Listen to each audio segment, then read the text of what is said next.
Let's get one thing straight. Politics is usually boring until Donald Trump throws a wrench into the global economy. This morning, from Mar-a-Lago, Trump announced a new set of tariffs, not just on China, on all the BRICS, Brazil, Russia, India, China, and South Africa.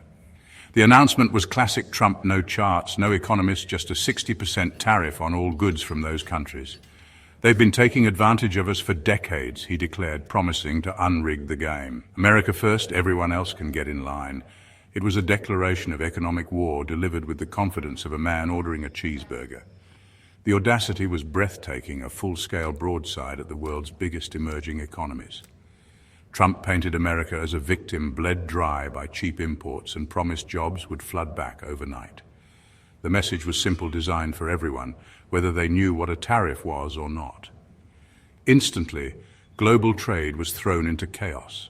Markets panicked, phones rang from Brasilia to Beijing, and news anchors scrambled to explain BRICS to a confused public. Trump didn't just light a match, he poured gasoline on the bonfire of global relations. The tariff war wasn't just back on, it had gone nuclear. The world's economic order, already shaky, was now in free fall. The shockwaves were immediate and the fallout was just beginning. This wasn't a warning shot, it was a direct hit, and the world was about to feel the impact. So, what is BRICS? It's not a pile of bricks. It's an acronym for Brazil, Russia, India, China, and South Africa. Think of it as a club for big, ambitious countries tired of taking orders from the West. Together they make up over 40% of the world's population and a quarter of the global economy. China is the world's factory, India its back office, Brazil a commodities giant, Russia an energy powerhouse, and South Africa the gateway to Africa. Targeting them all at once is like picking a fight with every heavyweight in the bar. These aren't small nations, they're major players with their own ambitions. They trade with everyone, including each other, and have spent years building systems to reduce reliance on the US and the dollar. They saw something like this coming. So when Trump slaps a 60% tariff on them, he's not poking one bear, he's kicking a whole den. This isn't a tax on Danish butter. It's a direct assault on the engines of global growth. These countries make the stuff we use every day. Annoying them isn't just foreign policy. It hits every shop, factory, and home. It's a very big deal. The reaction was instant and loud, like Trump set off an air horn at the UN. The EU went into crisis mode, issuing statements of deep concern. Diplomats speak for "this is a disaster." Japan, built on stable trade, was horrified. Canada and Mexico panicked, fearing economic crossfire. The World Trade Organization called it a stake through the heart of global cooperation. The IMF predicted slower growth and higher inflation. Some Southeast Asian countries saw opportunity, but everyone was nervous. A global trade war is a hurricane. No one escapes unscathed. The world felt like it was teetering on the edge. Is this chaos for chaos's sake? Trump says no, there's a plan. First, he wants to bring jobs back to America, forcing companies to make things at home by making imports expensive. Second, it's about national security. He argues relying on BRICS for critical goods is a strategic risk. By moving production back, America is safer and less vulnerable to blackmail. Third, it's about fairness. Trump claims other countries hit US goods with tariffs, so he's just leveling the field. He sees trade as a zero-sum game. America's been losing, now it's payback. Finally, it's politics.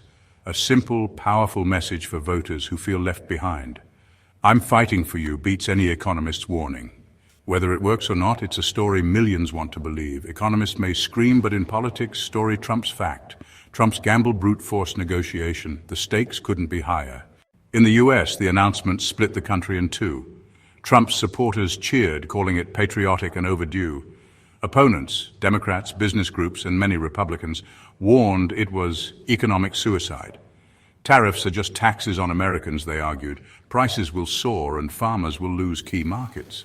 Legal experts questioned if Trump even had the authority, citing obscure trade laws and national security loopholes. Lawsuits are already being drafted. Companies are panicking, some threatening to move jobs abroad to dodge tariffs. The debate: is America a free trading nation or a fortress? No one knows the answer. The BRICS didn't take this lying down.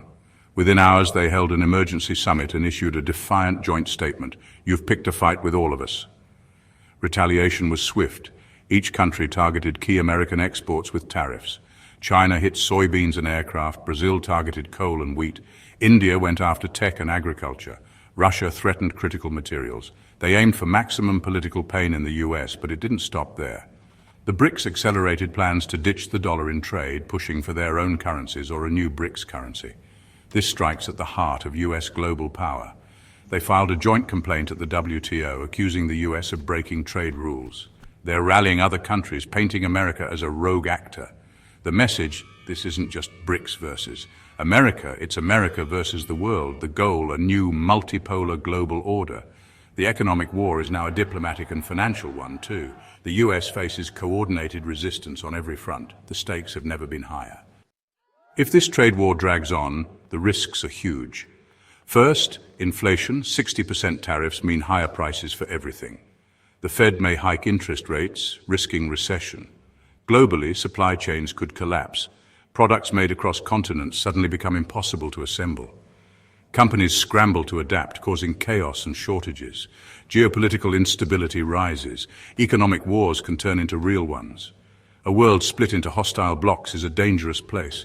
Cooperation on climate, security, and health would break down. America's global influence could erode as others build rival systems. The old order is cracking. A new, uncertain world is emerging. The consequences could last for generations.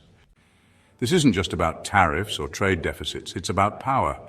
Two visions are colliding, the old US-led global system versus a new multipolar world. BRICS want a world where power is shared, not dominated by the West. Trump's America First is a direct challenge to that vision. This is the first major battle over who sets the rules for the 21st century.